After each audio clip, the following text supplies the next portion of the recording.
रहीम अस्सलाम वालेकुम मेरे प्यारे प्यारे बच्चों। अल-नूर चैनल पर हम आज के दिन इमाम सज्जाद के ज़िक्र के साथ यहाँ मौजूद हैं।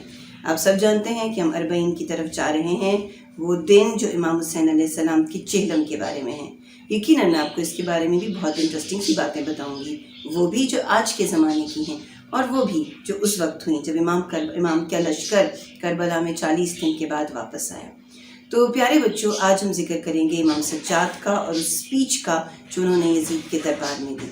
जब इमाम को तौक़ रसन में रस्सियों में बांधकर इमाम सज्जाद को यजीद के दरबार में लाया गया था, तो उस वक्त इमाम ने यजीद से एक बात ये भी कही थी कि मैं यहाँ पर कुछ कहना चाहता हूँ। बहुत सारे लोग बैठे थे। कहते हैं कि वो जुमे का दिन था और जो यजीद का ख़तीब था, जो यजीद की तरफ से स्पीच करने वाला था, वो जब स्पीच ख़त्म कर चुका तो इमाम ने कहा मैं लकड़ियों के मिंबर पर आकर कुछ कहना चाहता हूँ।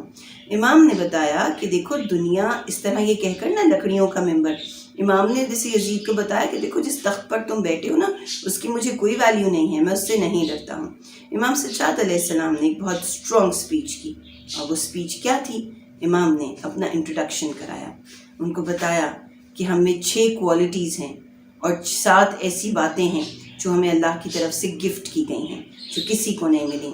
इमाम ने वहाँ पर बहुत जोश व खरोश के साथ कहा, मैं मक्का और मीना का बेटा हूँ, मैं सफ़ा और मरवा का बेटा हूँ, मैं हज़रत मोहम्मद मुस्तफ़ा का बेटा हूँ जो अल्लाह के आखिरी नबी हैं, मैं उनका बेटा हूँ कि जिनको अल्लाह ने आसमानों का सफ़र कराया, जिनको काबा कौसैन के मकाम पर लेकर गए। मैं उनका बेटा हूँ जिन्होंने हमें ज़िंदगी में सच के रास्ते पर चलना सिखाया। मैं अली मुर्तज़ा का बेटा हूँ।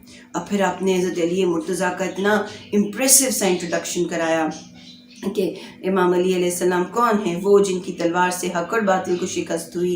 इमाम वो हैं जो साबिर और शाकिर थे, जो अल्लाह की इबादत करने वाले थे। फिर आपने उनसे कहा मैं जनाब फ़ातिमातुज़ ज़हरा का बेटा हूँ, मैं खदीजतुल कुबरा का बेटा हूँ, और जब मैं उसका बेटा हूँ जिसे तुमने प्यासा कत्ल किया, जिसकी लाशों को करबला की ज़मीन पर छोड़ कर आए, जिन्हें कफन और दफन नहीं मिला। मैं उसका बेटा हूँ जिनकी फैमिली को तुम लोग बाज़ारों में लेकर आए। इमाम ने जब ये स्पीच की तो सारा दरबार इमाम के रोब में आ गया, गोया कह रहा हो कि ये तो कैदी था लेकिन कितनी स्ट्रॉन्ग बात करता है, कितने अच्छे तरीके से अपने आप को रिप्रेजेंट करता है। इमाम सज्जाद की ये स्पीच सुनकर यजीद ने फ़ौरन अपने मुअज्जिन से कहा आज़ान दो।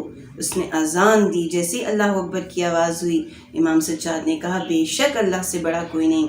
और जब हज़रत मोहम्मद मुस्तफ़ा सल्लल्लाहु अलैहि वसल्लम का ज़िक्र आया और मुअज्जिन ने कहा अशहदु अन्ना मुहम्मदन अब्दुहु व रसूलुहु, मैं गवाही देता हूँ कि हज़रत मोहम्मद मुस्तफ़ा अल्लाह के रसूल और अब्द हैं, तो इमाम ने कहा मैं क्या? तो इमाम ने कहा कि क्या तुम बता सकते हो कि मोहम्मद मुस्तफ़ा किसके ग्रैंडफादर थे, हमारे या तुम्हारे? अगर तुम्हारे थे तो तुम झूठ बोल रहे हो, और अगर हमारे हैं और तुम इस बात को मानते हो तो फिर मुझे ये बताओ तुमने हम लोगों के साथ ही सलूक क्यों किया?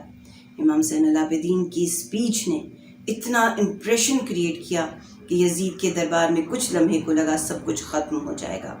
इमाम ज़ैनुल आबिदीन की स्पीच हम सब के लिए एक स्ट्रॉन्ग मैसेज है कि दुश्मन से कभी नहीं डरना, कितना ही वो ताकतवर क्यों ना हो। झूठा है तो हमेशा शिकस्त खाएगा और सच्चा है तो हमेशा जीत के दिखाएगा। इंशाअल्लाह कल एक और जिक्र के साथ दोबारा मिलेंगे। अल्लाह हाफ़िज़।